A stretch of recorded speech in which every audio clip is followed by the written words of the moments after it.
કેમ છો બધા? ઉનાળો આવે ને એટલે કંઈક ઠંડુ પીવાનું મન થાય. પણ જે આપણી જૂની પુરાની યાદો છે ને એમાંનું એક આપણે બનાવવાનું છે ઠંડુ. આજે આપણે બનાવવાની છે માવા કુલ્ફી. તો એકદમ કોઈ પણ જાતના શોર્ટકટ વગર બનાવશું, પણ તમને થોડીક મહેનત લાગશે પણ ઓરિજિનલ ટેસ્ટ આવશે. તો એના માટે મેં 1 લીટર દૂધ લીધું છે. તો આપણે ફૂલ ફેટવાળું દૂધ લેવાનું છે. બને ત્યાં સુધી ફૂલ ફેટવાળું આપણે દૂધ લેવાનું છે. અને આપણે 1 લીટર અત્યારે દૂધ ગેસ ચાલુ નથી કરેલું, પેનમાં આપણે નાખી દઈશું. હવે આપણે શું કરશું, ગેસ ચાલુ કરી દઈશું અને હવે સ્લો ટુ મીડિયમ ફ્લેમની વચ્ચે આને હલાવતા હલાવતા આપણે 35% જેટલું દૂધ રિડ્યુસ કરશું. એટલે કે ધીમે ધીમે આપણે એને દૂધને રિડ્યુસ કરશું, જેથી એકદમ દાણાદાર માવા જેવું ટેક્સચર આવે. અને પછી આગળ શું કરશું એ જણાવીશ, પણ વિડીયો એન્ડ સુધી જોજો. અને આમાં વચ્ચે તમારે, કારણ કે આ દૂધને મેં ગરમ કરી અને પછી મલાઈ કાઢેલું નથી, આ મલાઈવાળું દૂધ છે.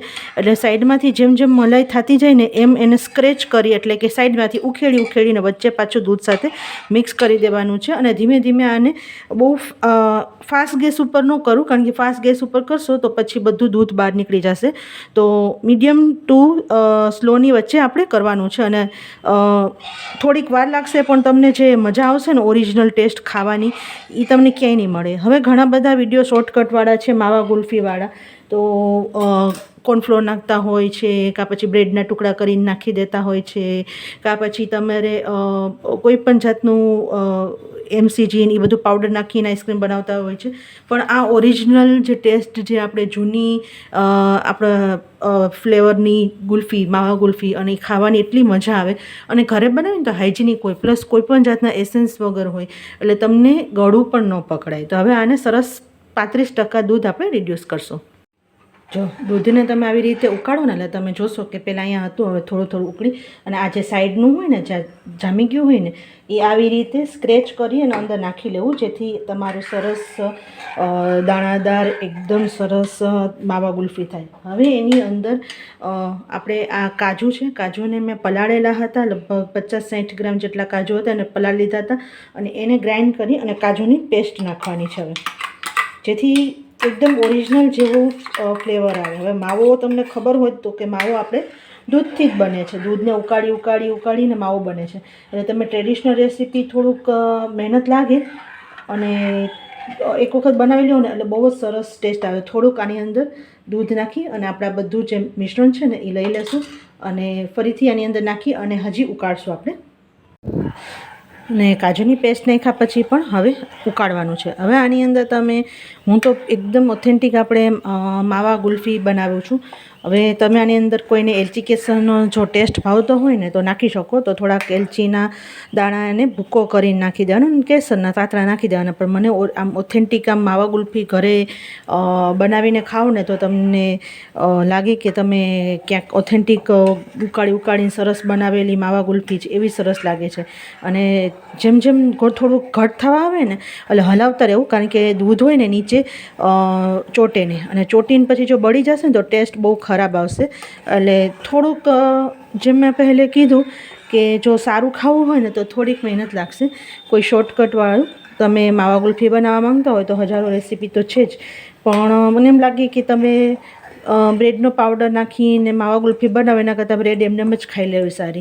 કારણ કે બ્રેડ ઓલરેડી એટલી બધી અનહેલ્ધી હોય, અને એ તમે પાવડર કરીને દૂધમાં નાખીને ઉકાળીને એ તમે એવી ગુલ્ફી ખાઓ એના કરતાં બેટર છે કે થોડીક વધારે મહેનત કરી અને સરસ ઓથેન્ટિક તમે ગુલ્ફી ખાઓ, તો તમને ખાવાની પણ મજા આવશે. અને ઘણી વખત તમે મહેસૂસ પણ કર્યું હશે કે બહાર એવી બહુ અતિ ફ્લેવરવાળી જ્યારે હોય ને ત્યારે થોડુંક પણ તમે જો આઈસ્ક્રીમ ગુલ્ફી ખાધી હોય તો ગળું બેસી જશે. ઘરમાં તમે બનાવો ને તો એ ગળા બેસવાની પણ નહીં હોય. હવે તમારા શુગર પર કંટ્રોલ કરી શકો, તમારે ઓછી ગળી બનાવી હોય તો એ પણ કરી શકો. હવે ઘણાનામાં શુગર ફ્રી બનાવી હોય ને તો ખાંડની જગ્યાએ શુગર ફ્રી નાખવાની, ગોળ ન નાખો. ગોળનો ટેસ્ટ આખો અલગ આવે. કાં તમે ખાંડ ઓછી નાખો, અથવા તમે સાવ શુગર ફ્રી કરવા માંગતા હોય તો શુગર ફ્રી પાવડર નાખો. એટલે બને ત્યાં સુધી એવી રીતે કરું તો તમારે શુગરનું માપ પણ કંટ્રોલ રહે. સાથે સાથે આની અંદર આપણે ખાંડ નાખી દઈશું, કારણ કે ખાંડ નાખીને પછી ખાંડ ઓગળે ને એટલે ફરીથી થોડુંક દૂધ પતલું થઈ જાય, એટલે આપણે ઉકાળવાનું છે. હવે ખાંડની જગ્યાએ કદાચ સાકરનો ભૂકો નાખવો હોય તો એ પણ નાખી શકો, પણ અત્યારે હું ખાંડ નાખું છું, તો તમારા ટેસ્ટ પ્રમાણે તમે ખાંડ નાખી શકો. અત્યારે મેં નાનો જે કપ હોય ને એ અડધો લીધો હતો, એટલે મીડિયમ સાઇઝનો જે કપ હોય ને અડધો લીધો હતો. તમે ખાંડનું પ્રપોર્શન ઓછું પણ કરી શકો, અને બહુ વધારે કરશો ને તો ઓથેન્ટિક કરતાં પણ જે આઈસ્ક્રીમ ખાવાની મજા હોય ને, અતિગળ્યા આઈસ્ક્રીમ તમે જોજો કે તમને થોડીક વાર થશે ને બહુ તરસ પણ લાગશે, કારણ કે જે તમે બહુ અતિગળ્યું ખાવ ને એટલે તમારું અંદરના જે આપણે વોટર કન્ટેન્ટ હોય ને એ તમારું બધું શોષી લે, તમને પાણીની તરસ પણ ખૂબ લાગે. એટલે તમારે શુગરનું પ્રપોર્શન ઓછું પણ કરી શકો અને સાકરનો ભૂકો પણ તમે વાપરી શકો. જો સરસ આપણું અડધું થઈ ગયું છે અને ઘાટું તો એકદમ થઈ ગયું છે. હવે આને ઠંડુ કરશું. ઠંડુ થઈ ગયા પછી હજી આ થોડુંક વધારે ગાઢું થઈ જશે, અને પછી કેવી રીતે મોલ્ડમાં રાખી આપણે આગળ જણાવીએ.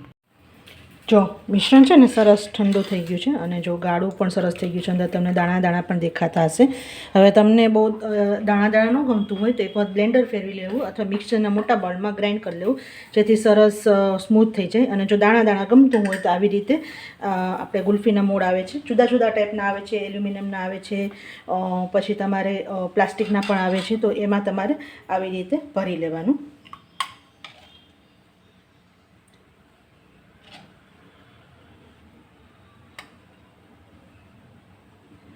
જો આવી રીતે ભરી અને બંધ કરી દેવાનું, અને આવી રીતે બધા ભરી લેવાના. જો આવી રીતે ચાર આવી રીતે કોઈ પણ એક વાસણમાં રાખી દેવું, જેથી ઊભું સરસ રહે. અને થોડુંક આપણે વધેલો ને તો આવી રીતે એક ડબ્બામાં રાખેલો છે, અને એને બંધ કરીને પણ રાખી દઈશું. જે આ તમે રોલ કટ આઈસ્ક્રીમ તરીકે પણ સર્વ કરી શકો. હવે આને મિનિમમ 10 કલાક આપણે ફ્રીઝરમાં ફ્રીઝ કરવા રાખી દઈશું. જો 10 કલાક જેવું થઈ ગયું છે, અને હવે આપણે આઈસ્ક્રીમને કાઢી લેશું. આઈસ્ક્રીમને આવી રીતે કાઢો ને, જો તમે જો એકદમ બરફ જેવું થઈ ગયું છે, તો પહેલે છે ને આને બંધમાં જ પહેલાં આમ કરી લેવું થોડીક વાર હાથની ગરમીથી, જેથી થોડીક વાર, કારણ કે તમે તરત નહીં નીકળી શકે, એટલે થોડીક વાર તમારા હાથની ગરમીથી આવી રીતે કરી લેવું. અને સાઈડમાં આપણે જો આ પણ જમાવેલો હતો, જો તો આપણા રોલ કટ આઈસ્ક્રીમ પણ આપણે કાઢી લેશું. એના માટે તમારે છે ને આવી રીતે સાઈડમાંથી આવી રીતે ચક્કુથી કરશો ને તો આરામથી જો નીકળી જશે આવી રીતે. તો આવી રીતે તમારે જો રોલ કટ આઈસ્ક્રીમ આવી રીતે માવાવાળો કરવો હોય તો એવી રીતે પણ કરી શકો, અથવા તમારી પાસે આવી રીતે ગુલ્ફી હોય તો ગુલ્ફીના મૂળમાં પણ કરી શકો.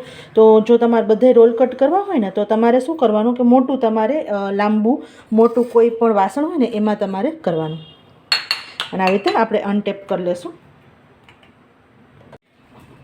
જો આપણે આવી રીતે અનમોલ્ડ કરી લીધું છે, અને તમારે આવી રીતે વચ્ચેથી આરામથી તમે કટ કરી લેવો. અને કોઈ પણ તમારે શાર્પ નાઇફ હોય ને એનાથી આવી રીતે તમે કટ કરી લો, તો તમારે રોલ કટ આઈસ્ક્રીમ થઈ જશે. તો એકદમ સરસ, અને તમે જુઓ એકદમ સરસ દાણાદાર અને સરસ થયો છે. અને એવી રીતે આપણે ઓલો પણ કુલ્ફીવાળો પણ અનમોલ્ડ કરી લેશું. તો આપણે સેમ મેથડથી પહેલાં તમારે આવી રીતે સાઈડમાંથી જો તો તમે માવા મલાઈ ગુલ્ફી આવી રીતે પણ તમે બનાવી શકો, અથવા તમારે આવી રીતે રોલ કટ આઈસ્ક્રીમ પણ બનાવી શકો. તો તૈયાર છે આપણી માવા ગુલ્ફી. મિત્રો એક વખત જરૂર બનાવજો. ટેસ્ટ તમને એક વખત આ ઘરે બનાવશો ને આ રીતથી તો મોઢે તમને લાગી જશે, અને બજારમાંથી તમે બિલકુલ નહીં લો.